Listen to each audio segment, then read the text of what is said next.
Hello, welcome in AK study. मैं हूं अरुण कुमार यादव और आज इस वीडियो में हम देखेंगे क्लास 10th का जो चैप्टर नंबर 2 है पॉलिनोमियल्स, इसका इंट्रोडक्शन। मेनली यहाँ पे हम क्वाड्रेटिक पॉलिनोमियल की बात करेंगे। क्यूबिक पॉलिनोमियल के जो कॉन्सेप्ट है वो हम किसी और वीडियो में देखेंगे और इससे पहले की वीडियोज़ के लिंक आपको इस वीडियो के डिस्क्रिप्शन में मिल जाएंगी, आप वहाँ से उनको देख सकते हैं। तो देखो क्या क्या सीखने वाले हैं, पहले इसकी बात कर लेते हैं। पहले हम जानेंगे पॉलिनोमियल क्या होता है, डिग्री के हिसाब से कौन कौन से पॉलिनोमियल होते हैं, ठीक है ना। स्टैंडर्ड फॉर्म क्या है, इनके जीरोस क्या होते हैं, रिलेशनशिप क्या होती है, ठीक है ना। इन पे हम क्वेश्चंस भी देखेंगे। तो ये सारी चीज़ें हम यहाँ पर इस वीडियो में करने वाले हैं, ठीक। लेकिन सबसे पहले समझते हैं पॉलिनोमियल क्या होता है, ठीक। तो इसको देखते हैं। तो यहाँ पर देखो मैंने लिखा है polynomial is a type of algebraic expression in which exponents of variables are whole number. मतलब जो पॉलिनोमियल होते हैं ये एल्जेब्रिक एक्सप्रेशन का एक टाइप होते हैं। ऐसे एल्जेब्रिक एक्सप्रेशन को हम पॉलिनोमियल बोलेंगे जिसमें जो एक्सपोनेंट होंगे वेरिएबल्स के वो होल नंबर हो, ठीक है। खास बात क्या है कि जो हमें एक्सपोनेंट देखने हैं वो वेरिएबल्स के देखने हैं, कांस्टेंट के नहीं, ठीक है। तो देखो एल्जेब्रिक एक्सप्रेशन कुछ भी, मतलब आप कांस्टेंट और वेरिएबल्स को मिला के लिख दो तो एल्जेब्रिक एक्सप्रेशन बन जाएगा। लेकिन अगर वो पॉलिनोमियल बनना चाहता है तो कंडीशन क्या है कि जो वेरिएबल्स हैं हम उनके एक्सपोनेंट देखेंगे, यानी उनके सर पे क्या लिखा हुआ है वो होल नंबर होना चाहिए। जैसे मान लो मैंने यहाँ पर लिख दिया 2x² + 5, तो यहाँ पर मैंने कांस्टेंट और वेरिएबल को मिला के कुछ भी लिख दिया, तो ये एल्जेब्रिक एक्सप्रेशन तो हो गया। लेकिन अगर ये पॉलिनोमियल बनना चाहता है तो हम क्या चेक करेंगे कि इसमें वेरिएबल कौन है और उसका एक्सपोनेंट क्या है। तो मैंने देखा यहाँ पर वेरिएबल कौन है x, इसका एक्सपोनेंट क्या है 2 एक होल नंबर होता है, हाँ, तो ये पॉलिनोमियल होगा, ठीक है। इसी तरह से मान लो मैंने यहाँ लिखा 2x² + 3x⁻³ अब ये एल्जेब्रिक एक्सप्रेशन तो है क्योंकि वेरिएबल एंड कांस्टेंट को मिला के आप कुछ भी लिख रहे हो वैसे प्लस माइनस में, तो वो एल्जेब्रिक एक्सप्रेशन होता है। लेकिन क्या ये पॉलिनोमियल है? नहीं। क्यों? क्योंकि यहाँ पर देखो जो वेरिएबल है x, इसका एक्सपोनेंट कितना है 3/2। 3/2 एक होल नंबर नहीं होता है, ठीक है। भले यहाँ पर ये होल नंबर है लेकिन हर जगह होना चाहिए, यहाँ पर तो नहीं है ना 3/2। तो मतलब इस 2 से प्रॉब्लम नहीं है लेकिन 3/2 से प्रॉब्लम है, तो ये पॉलिनोमियल नहीं होगा, ठीक है। इसी तरह से अगर मैं आपको एक और एग्जांपल दूं, मैंने यहाँ पर लिखा √x, ये सब 9th में हम पढ़ चुके हैं तो मैं ज़्यादा डिटेल में नहीं जाऊँगा, थोड़ा थोड़ा बताऊँगा, फिर मेन कॉन्सेप्ट देखेंगे हम जो क्लास 10th में पढ़ने, ठीक है। इसके बारे में हल्का सा ही बताऊँगा आपको। तो क्या ये एक एल्जेब्रिक एक्सप्रेशन है? हाँ, एल्जेब्रिक एक्सप्रेशन तो है। क्या ये पॉलिनोमियल भी है? नहीं, ये पॉलिनोमियल नहीं है। क्यों? क्योंकि इस एल्जेब्रिक एक्सप्रेशन में जो ये x है वो अंडर रूट के अंदर है। √x का क्या मतलब होता है? √x का मतलब होता है x⁻½ यानी कि 1/2, ठीक है ना। अंडर रूट के अंदर कोई चीज लिखिए, इसका मतलब होता है उसकी पावर रेस टू कितनी है 1/2, यानी यहाँ पे एक्सपोनेंट 1/2 है, तो मतलब ये एल्जेब्रिक एक्सप्रेशन नहीं है। अब मैं बिल्कुल इसके जैसा ही देखो एक और चीज लिखता हूँ, मैं यहाँ लिखता हूँ x + √5, तो ये तो पॉलिनोमियल नहीं था, लेकिन नीचे वाला जो है ये पॉलिनोमियल है। आप सोच सकते हो कि यहाँ भी तो जो 5 है अंडर रूट के अंदर है, तो मतलब 5 की पावर 1/2 हो गई। फिर यहाँ दिक्कत क्यों नहीं हुई? क्योंकि जो हमें एक्सपोनेंट देखने हैं वो वेरिएबल्स के देखने हैं। 5 कांस्टेंट होता है, ये वेरिएबल नहीं है, तो इसका एक्सपोनेंट कुछ भी हो फर्क नहीं पड़ता। यहाँ पर हम देखेंगे x के पास क्या है पावर में 1, ठीक है, तो वो होल नंबर है। मतलब हमें कांस्टेंट की पावर या मतलब कांस्टेंट का एक्सपोनेंट नहीं देखना है, ठीक है। तो ये कुछ चीजें थी। डिटेल में अगर आपको देखना है ना तो क्लास 9th वाली वीडियो देख लेना, पहले चैप्टर मतलब दूसरे चैप्टर की, ठीक है ना। वहां मैंने पॉलिनोमियल्स के बारे में बिल्कुल डिटेल में पढ़ाया है, ठीक है ना। फिलहाल इतना काफी है अभी, क्योंकि हमें मेन कॉन्सेप्ट जो पढ़ने हैं वो यहाँ से चालू होंगे, ठीक है ना। ये सब भी हम पढ़ चुके हैं पहले, ठीक है, कि डिग्री के हिसाब से पॉलिनोमियल का क्या मतलब क्या नाम होता है, ये भी मैंने आपको क्लास 9 में पढ़ाया था। वहां पे हमने क्या देखा था कि डिग्री किसे कहते हैं? जो भी आपके पास वेरिएबल्स यूज हुए हैं, ठीक है। मान लो अगर एक वेरिएबल में पॉलिनोमियल है आपका, तो हाईएस्ट क्या एक्सपोनेंट है वहां पे वही डिग्री कहलाएगा। तो अगर डिग्री 1 है तो लीनियर पॉलिनोमियल बोलेंगे उसको। जैसे मैंने यहाँ लिखा 2x + 5, तो यहाँ पे आपको क्या दिख रहा है कि यहाँ पे जो वेरिएबल है वो कौन है x, तो एक ही जगह इसकी पावर कितनी आ रही है यहाँ पे 1, ठीक है ना। यहाँ पे तो x है ही नहीं, मतलब x की पावर 0 है, और यहाँ पे x की पावर 1 है, तो हाईएस्ट एक्सपोनेंट क्या है 0 या 1? 1। तो हाईएस्ट एक्सपोनेंट अगर 1 है मतलब उसकी डिग्री 1 है, तो डिग्री अगर 1 होगी तो उसे हम बोलेंगे लीनियर। इसी तरह से अगर डिग्री 2 है तो हम बोलेंगे क्वाड्रेटिक, जो कि हमारे सिलेबस में है, मेनली हमें इसी के बारे में पढ़ना है, ठीक है ना। अब फिर से अगर मैं इसका एग्जांपल दूं तो यहाँ पे लिखा मैंने 2x की पावर 2 प्लस में 3x प्लस में 8, तो ये भी क्या है, ये भी एक पॉलिनोमियल है, क्योंकि यहाँ पे x की पावर 2 एक होल नंबर है, यहाँ पे x की पावर 1 एक होल नंबर है, ठीक है ना। तो यहाँ पर देखो एक्सपोनेंट 2 और 1 आ रहे हैं, तो इनमें से हाईएस्ट कौन हुआ, हाईएस्ट हुआ 2, तो हाईएस्ट एक्सपोनेंट जो आ रहा है यहाँ पे हाईएस्ट जो पावर है उसी को हम क्या बोल रहे हैं, डिग्री। तो डिग्री अगर 2 है तो हम बोलेंगे उसको क्वाड्रेटिक। इसी तरह से अगर डिग्री 3 होगी तो हम बोलेंगे क्यूबिक, जैसे x की power 3 plus 3x square plus 4x plus 5 किसी ने लिख दिया। तो यहाँ पे देखो डिग्री कितनी है, 3 है ना, x raise to the power जो हाईएस्ट है वो देखना है, वही उसकी डिग्री होगी अगर यहाँ पे एक वेरिएबल में है सब कुछ तो, ठीक।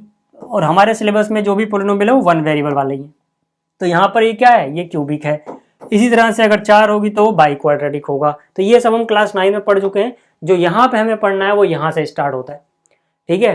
क्या पढ़ना है हमें, मेनली क्वाड्रेटिक पॉलिनोमियल और क्यूबिक पॉलिनोमियल। वीडियो के शुरू मैंने क्या बताया कि क्यूबिक पॉलिनोमियल हम किसी और वीडियो में देखेंगे, यहाँ पे हम डिटेल में स्टडी करेंगे कि हमारे पास जो क्वाड्रेटिक पॉलिनोमियल होता है, ठीक है ना, उसके बारे में हमें क्या क्या कॉन्सेप्ट आने चाहिए उनकी। तो यहाँ पर देखो, यहाँ पर मैंने लिखा है standard form of quadratic polynomial.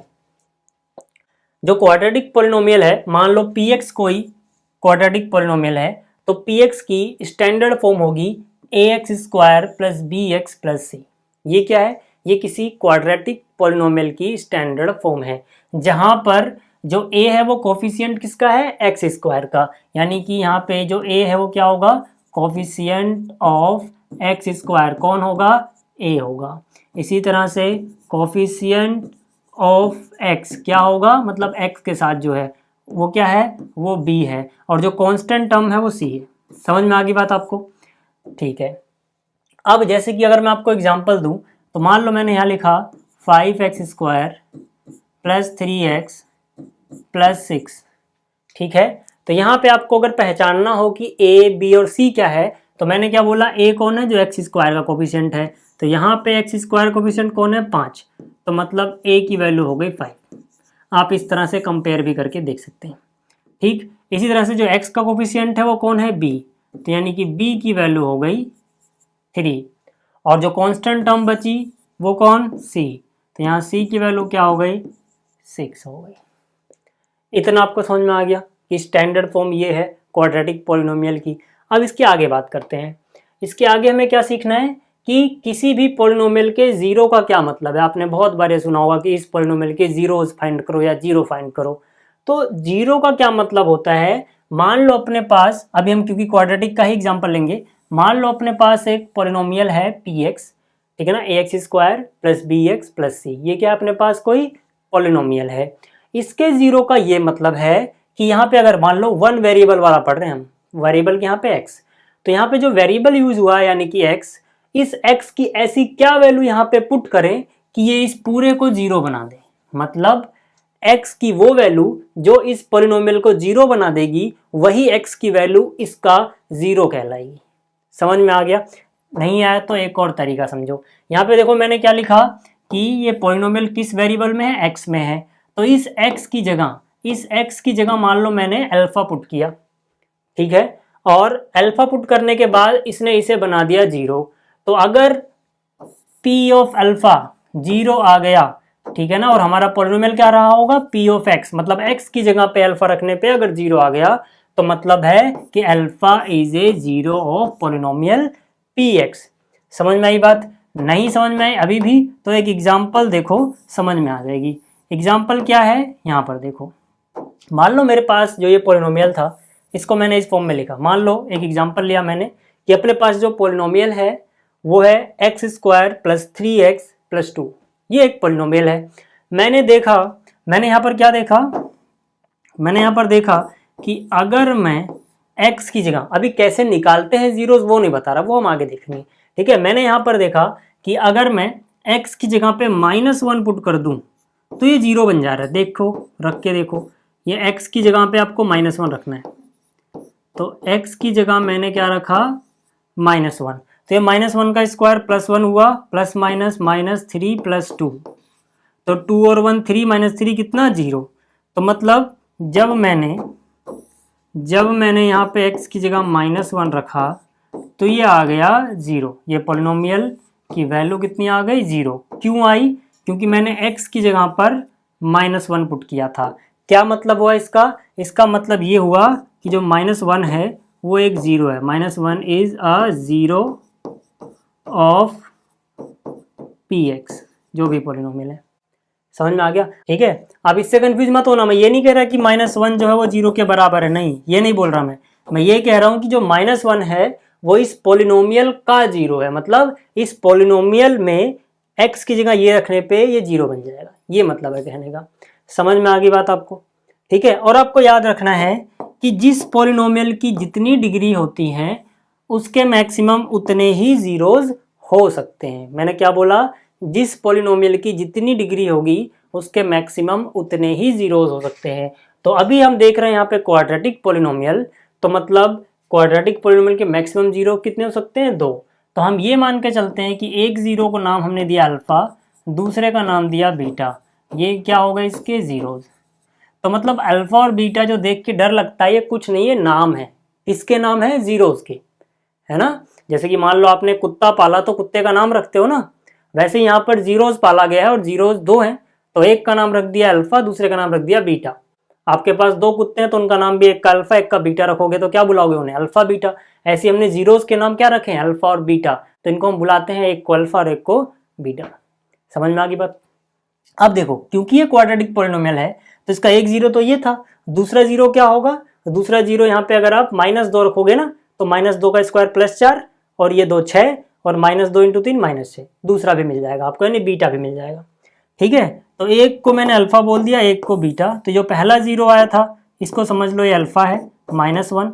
इसी में आप बीटा निकालोगे, यानी दूसरा कैसे निकालेंगे अभी मैं आऊँगा। दूसरा निकालोगे तो कितना हो जाएगा, -2, चाहे आप रख के देख लो, -2 रखोगे ये 0 बन जाएगा, ठीक है। अभी हालांकि मैं निकालना नहीं सिखा रहा, वो हम आगे देखेंगे, ठीक है। इसके बाद देखो, पहले ये पढ़ लेते हैं। यहाँ पर क्या है, relationship between zeros and coefficient of a quadratic polynomial, ठीक है। मतलब यहाँ पर जो जीरोज आ रहे हैं, अब हमने नाम क्या रखा जीरोज का, अल्फा और बीटा, क्योंकि क्वाड्रेटिक पॉलिनोमियल है। तो मतलब क्वाड्रेटिक पॉलिनोमियल के जो जीरोज हैं अल्फा और बीटा, और जो उनके कोफिशिएंट हैं, ठीक है ना, उनके बीच में हम रिलेशन बताएंगे। तो मान लो अपने पास जो पॉलिनोमियल है वो है px,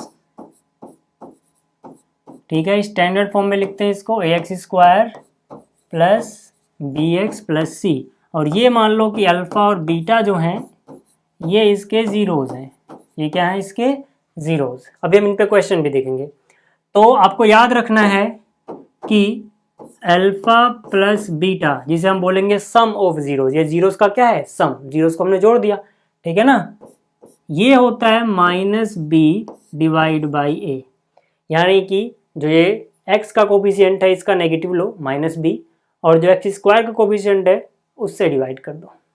समझ में आ गई बात। एक बात और याद रखना, क्वाड्रेटिक पॉलिनोमियल अगर है तो जो a होता है वो 0 के बराबर नहीं होता है, क्योंकि अगर a 0 हो गया तो ये टर्म ही खत्म हो जाएगी, तो क्वाड्रेटिक कहाँ से रहेगा।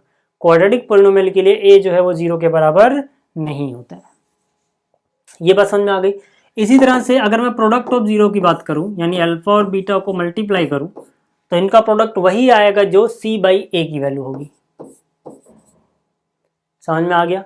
तो इनको आप एक तरह से समझ सकते हो कि ये फॉर्मूले हैं जो आपको याद रखने हैं, ठीक है। बहुत आसान है इनको याद रखना, अल्फा + बीटा क्या, -b/a, अल्फा × बीटा क्या, c/a। समझ में आ गया। चलो अब इन पर कुछ छोटे छोटे क्वेश्चन करते हैं। पहले इस क्वेश्चन को देखेंगे, उसके बाद इस तरह के क्वेश्चन देखेंगे, ठीक। यहाँ पर देखो, यहाँ पर x² + 7x + 10 = 0 है। पेपर में क्या लिखा होगा, इनके जीरोज फाइंड आउट करो और उनके बीच और कोफिशिएंट्स के बीच का रिलेशन भी वेरीफाई करो, ठीक है। तो पहले जीरोज फाइंड आउट करते हैं। इसके लिए हम क्या करेंगे, मिडिल टर्म स्प्लिट, ये मैं आपको क्लास 9 में सिखा चुका हूँ। कैसे निकालते हैं, हम पहले इसको x raise to the power 2 वाली टर्म पहले लिखते हैं, फिर एक्स वाली टर्म लिखते हैं, फिर कांस्टेंट टर्म लिखते हैं, इस ऑर्डर में लिखा होना चाहिए।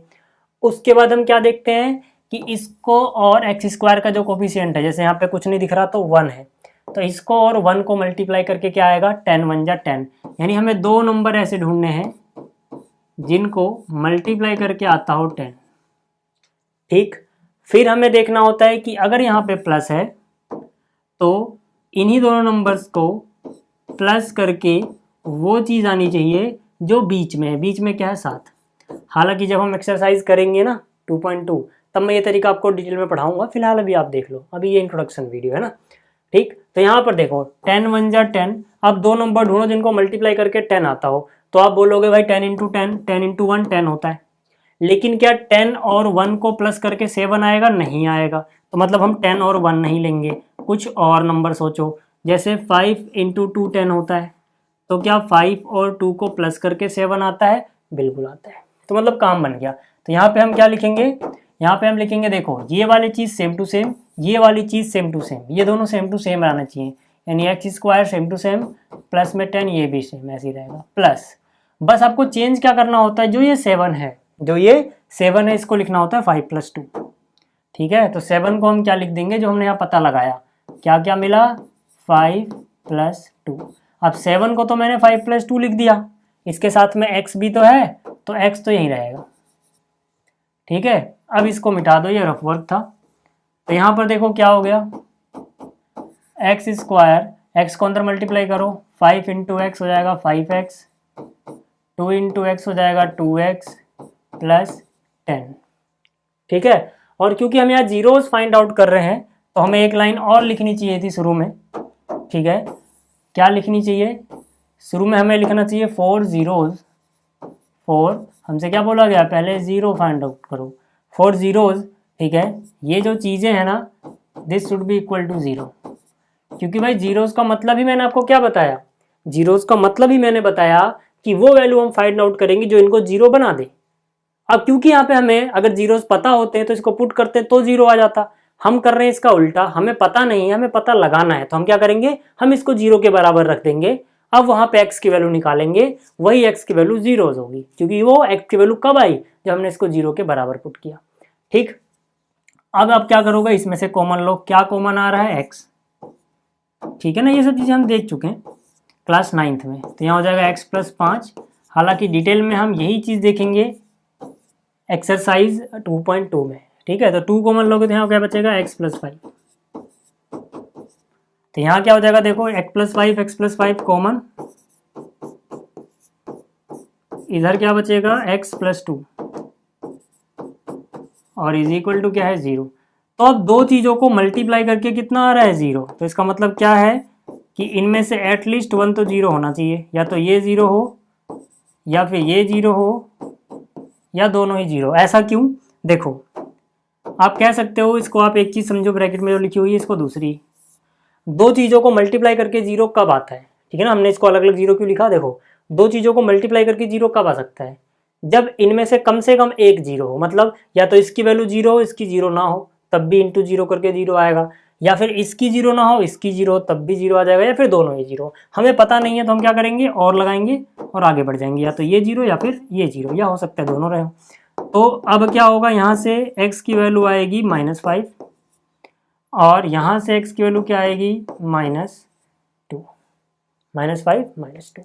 ठीक है, अब हमें क्या करना था, हमें तो भैया वेरीफाई भी करना था, हमें तो वेरीफाई भी करना था, है ना। तो एक 0 को बोल देते हैं अल्फ़ा, क्योंकि मैंने आपको शुरू में ही बताया था कि हमने जीरोस के नाम रखे हैं अल्फ़ा और बीटा, और दूसरे 0 को बोल देते हैं बीटा। क्या ये कैमरे में आ रहा है, थोड़ा इधर कर देता हूँ, हाँ आ रहा है। ठीक है, अब देखो वेरिफिकेशन देख लो इसकी, अब यहाँ पर, तो यहाँ पर देखो मैंने लिखा वेरिफिकेशन। ठीक है, वेरीफाई कैसे करोगे, आपको पता है यार, अल्फा प्लस बीटा क्या होता है -b/a। ठीक है, ए बी सी की वैल्यू आपको पता है, अल्फा बीटा आपको पता है। ठीक है ना, ए बी सी की वैल्यू आपको क्या पता है, देखो लो, पहले लिख देता हूँ मैं, नोट कर देता हूँ यहाँ पे। ठीक है, ए मतलब क्या है, x² कोफिशिएंट, तो यहाँ पे x² कोफिशिएंट कौन है 1, तो a की वैल्यू आ गई 1। b मतलब क्या, x का कोफिशिएंट कितना है 7, और c मतलब क्या, जो कांस्टेंट टर्म है कितनी है 10। अब जरा वेरीफाई करते हैं इनको। अल्फा की वैल्यू देखो कितनी है -5, बीटा की -2, यानी अल्फा की वैल्यू -5, बीटा की वैल्यू -2 बराबर माइनस बी की वैल्यू कितनी 7 डिवाइड बाई कितना 1, यानी कि मतलब a यानी कि 1, तो हो जाएगा -5 -2 -7, और यहाँ भी कितना -7। तो यहाँ पे आप देख सकते हो वेरीफाई हो गया, LHS जितना है उतना ही RHS भी है। समझ में आ गई बात। इसी तरह से अगर आप इनका प्रोडक्ट भी वेरीफाई करना चाहते हो, तो अगर जगह नहीं है तो मिटा रहा हूँ इसको, इनका प्रोडक्ट भी वेरीफाई करना चाहते हो तो अल्फा इंटू बीटा क्या बोला मैंने, C divide by A. Alpha की वैल्यू -5, बीटा की वैल्यू -2, C की वैल्यू 10 डिवाइड बाई ए यानी 1, कितना हो गया इधर भी 10, इधर भी 10, तो ये भी LHS और RHS आपस में बराबर आ गए। तो इस तरह से क्वेश्चन पूछे जाते हैं आपसे वेरीफाई करने के लिए, डिटेल में हम देखेंगे जब हम एक्सरसाइज कर रहे होंगे। ठीक है, इसके बाद देखो एक और क्वेश्चन है, if alpha and beta are zeros of this polynomial px then find alpha square plus beta square alpha by beta plus beta by alpha. इस तरह के क्वेश्चन अक्सर आपके एग्जाम में आते हैं। ठीक है, टेस्ट में अगर आपने टेस्ट दिए हैं स्कूल के तो कभी ना कभी तो ऐसा जरूर पूछा गया होगा। ठीक है, तो हम कैसे करेंगे, देखो पहले पार्ट की बात करता हूँ ना, इस पहले पार्ट की। अपने पास जो पोलिनोमियल हो क्या है, ax square plus B X plus C. तो यहाँ पे मैं जानता हूँ कि अल्फा इंटू बीटा क्या होता है, c बाई ए, और यहाँ पे मैं जानता हूँ अल्फा प्लस बीटा क्या होता है, alpha plus beta minus B by A. दो चीज़ें होती हैं।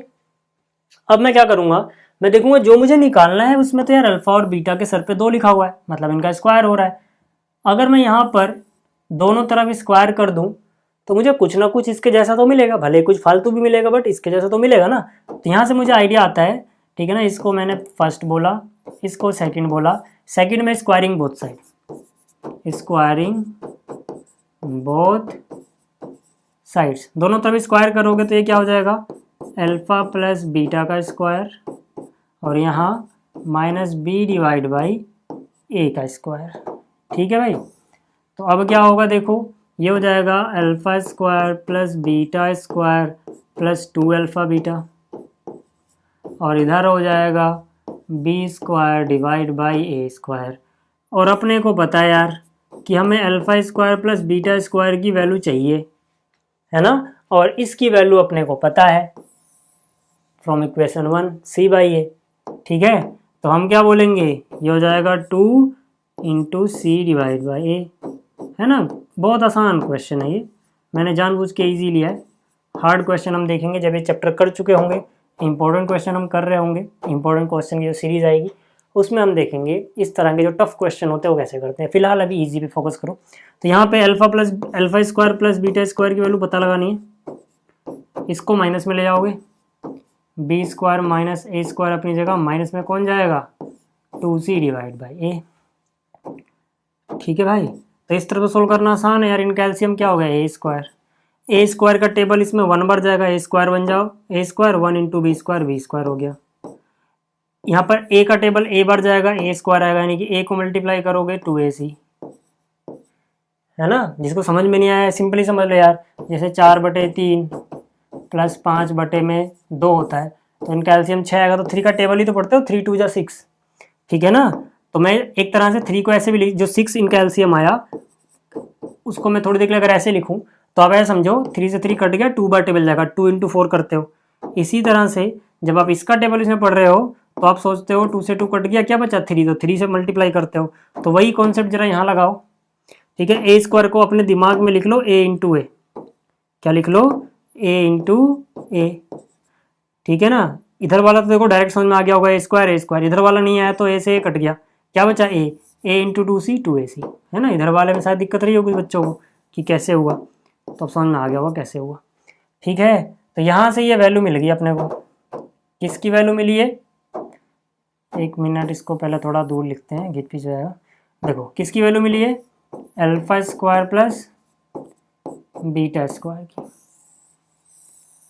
समझ में आ गया, तो ये हो गया। अच्छा, इसका एक और हिस्सा था, ठीक है ना, ये आप आंसर रखो, b square minus 2ac divide by a square. ठीक, क्योंकि ये भी यूज होने वाला है। कहाँ पर? यहाँ पर देखो, इसको करते हैं इसके दूसरे हिस्से को। दूसरे हिस्से में क्या है? Alpha by beta plus beta by alpha, इनकी क्रॉस मल्टीप्लाई करो। Alpha into alpha, alpha square, beta into beta, beta square, मतलब एलसीएम ही लिया एक तरह से। अल्फा इंटू बीटा एलसीएम आएगा। अब हम क्या करेंगे, हमें ये वैल्यू तो पता है, कैसे पता है? हमने निकाल रखी है। अगर मान लो सिर्फ यही सवाल आया होता तो हम अलग से निकाल लेते, लेकिन इसकी वैल्यू तो यहाँ देखो, ये चीज़ तो हमने निकाली है ना। अभी मैंने क्या बोला था, इसका याद रखना। क्या है इसकी value? B square minus 2ac divide by a square. तो सीधा सीधा उसकी वैल्यू पुट कर दूँ तो इसकी वैल्यू क्या हो गई? ठीक है, कितने की? सिर्फ इतने की, b square minus 2ac divide by a square. अच्छा, ये किसकी वैल्यू? ये पता है ना, फिर से बोल रहा हूँ, सिर्फ इतने की वैल्यू है ये सारी। अभी नीचे अल्फा इंटू बीटा बचा हुआ है, और अल्फा इंटू बीटा जो बचा है उसकी वैल्यू अपने को पता है कितनी है? c by a. तो इसकी जगह मैंने लिख दिया c divide by a. A से ए के कट गया, क्या बचा यहाँ पे?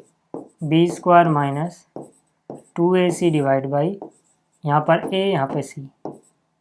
ठीक है, तो ये वैल्यू आ गई इसकी। ठीक, ये क्वेश्चन लंबा हो जाता अगर हमने ये चीज़ पहले से ना निकाली होती, लेकिन ये फर्स्ट पार्ट में आ चुकी है तो दोबारा मेहनत क्यों करनी। ठीक है, समझ में आ गया होगा। तो ये हो गया।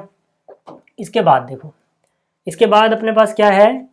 If alpha and beta are zeros of a polynomial, मतलब क्वाड्रेटिक पोलिनोमियल px, देन अगर हमें ये पता है कि अल्फा और बीटा किसी क्वाड्रेटिक पोलिनोमियल के जीरोज हैं और हमसे ये पूछ ले कि वो जीरोज निकालो, है ना, तब हम कैसे निकाल लेंगे? तब हम ये फॉर्मूला लगा देंगे सीधा सीधा, जो आपको यहाँ पे नजर आ रहा है। यानी हमारा पोलिनोमियल हो जाएगा k, जो कि कोई कांस्टेंट है। ठीक है ना, मेन फोकस करो अंदर जो ब्रैकेट के लिखा है, एक्स स्क्वायर माइनस करोगे sum of zeros into X product of zeros plus में। ठीक है, मतलब क्या? एक्स स्क्वायर, ये k लिख दिया, सम ऑफ जीरोज का मतलब क्या हुआ? अल्फा और बीटा का सम निकाल लो। ठीक है, साथ में एक्स है लिख दो, और फिर प्रोडक्ट ऑफ जीरोज मतलब अल्फा इंटू बीटा। ठीक, क्या है यहाँ पर फिर समझो। जैसे पिछली बार हमें पोलिनोमियल दिया गया था, हमने उसका जीरोज निकाला और वेरिफिकेशन किया। इस बार क्या है कि अगर हमें जीरोज दे दिए जाए तो हम पोलिनोमियल निकाल सकते हैं। जैसे जरा इस क्वेश्चन को देखो, आप ज़्यादा समझ पाओगे। यहाँ पर हमने, ठीक है, पोलिनोमियल शुरू में ही देख लिया था कि भाई पोलिनोमियल ये है। तब हमने क्या निकाला था? तब हमने जीरोज निकाले थे, अल्फा और बीटा। मतलब पोलिनोमियल दिया था तो हमने जीरोज निकाले, अल्फा -5 बीटा -2। अब हम इसका उल्टा करेंगे। अब मान लो अगर हमें पोलिनोमियल ये दिया हो, मतलब जीरोज ये दिए हो, तो क्या हम वो पोलिनोमियल ला सकते हैं? बिल्कुल, अल्फा -5 बीटा -2। देखो अल्फा कितना, ठीक है, क्वेश्चन है पहला कि मान लो अल्फा कितना है? -5, और बीटा कितना है? -2। ये है अपने पास। ठीक है, तो चलो फॉर्मूला लगाते हैं। तो हमारा पोलिनोमियल इस फॉर्मूले के हिसाब से क्या हो जाएगा? k इंटू में X square minus sum of zeros यानी alpha plus beta into X. ठीक है, दोबारा लिख रहा हूँ ताकि आपको याद हो जाए। हालांकि ये फॉर्मूला जस्ट ऊपर लिखा हुआ है यहाँ पर, फिर मैंने दोबारा मेहनत क्यों करी? जितनी बार रिपीट करोगे उतनी बार जल्दी से याद हो जाएगा आपको ये। ठीक है, तो यहाँ पे कितना आया? k x square minus alpha plus beta, alpha की वैल्यू -5, बीटा की वैल्यू -2। ठीक है, तो यानी ये हो जाएगा -5 -2। ब्रैकेट के बाहर क्या है? x प्लस यहाँ पे क्या है? अल्फा इंटू बीटा यानी -5 इंटू -2। ठीक है, कितना हो जाएगा ये देखो k। तो यहाँ पे एक्स स्क्वायर माइनस -5 -2 कितना? -7, -7 into minus plus 7, minus minus plus 5 2 10। तो देखो अपना पोलिनोमियल यही था ना पीछे, बट वहाँ k नहीं था। तो भाई देखो k जो है कांस्टेंट है, इसकी अलग अलग वैल्यू रखोगे अलग अलग चीज़ें मिलेंगी। अगर मैं k = 1 रख दूँ तो 1 इंटू में दिस यही आ जाएगा। मतलब वो क्वेश्चन k × 1 के लिए था। तो बहुत सारे, मतलब यहाँ पे k की वैल्यू बदलोगे तो बहुत सारे, k की वैल्यू 1, k की वैल्यू 2, k की वैल्यू 3 अलग अलग रखोगे तो अलग अलग पोलिनोमियल मिलेंगे, लेकिन उन सभी के जीरो यही आएंगे। ठीक है, चलो ये समझ में आ गया होगा आपको। तो ये इस चैप्टर का इंट्रोडक्शन था छोटा सा। ठीक है, अगले वीडियोस में हम एक्सरसाइज देखेंगे, फिर हम क्यूबिक पोलिनोमियल किसी और वीडियो में पढ़ेंगे। तो इस वीडियो को देखने के लिए धन्यवाद। जल्दी मिलेंगे नेक्स्ट वीडियो में। Thank you.